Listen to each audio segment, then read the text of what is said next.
Okay, functional neurology. I actually think it's probably one of the most fascinating areas of medicine and in neurology in itself. So it's unfortunately got this really bad name, taboo. People are worried about it. People can't talk to their patients about it. They don't know how to manage it properly.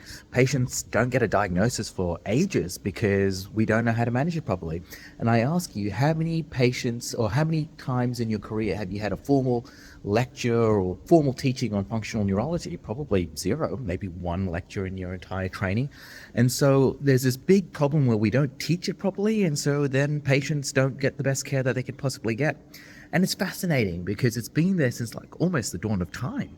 And Charcot, who's like the father of modern neurology in Paris back in 1860, really felt this was a neurological problem, and he went a long way to prove it was a neurological problem.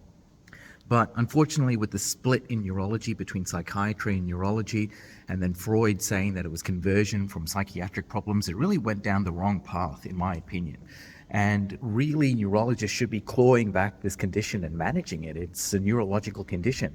I always say, why does a patient presenting in Parisian, a Parisian patient presenting in France in like 1860 had the same phenotype or semiology of their functional seizures with back arching that Charcot mapped and drew compared to a patient that's currently in the wards in Melbourne? Like, they have the same presentation. And so that's got to be some sort of neurobiological process. And some of the best work's coming out of Scotland right now with Dr. John Stone. Professor Stone's really demonstrating that it's an issue with brain predictive modeling.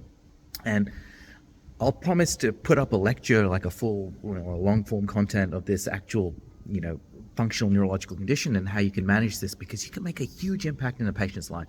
Literally just saw a patient with a functional neurological condition, and just talking for like 30 minutes, taking the time, explaining the condition and the management plan, you can make a big impact in a person's life as opposed to just fobbing them off and saying that we don't know what's wrong with you. Anyway, stick around and I'll teach you more.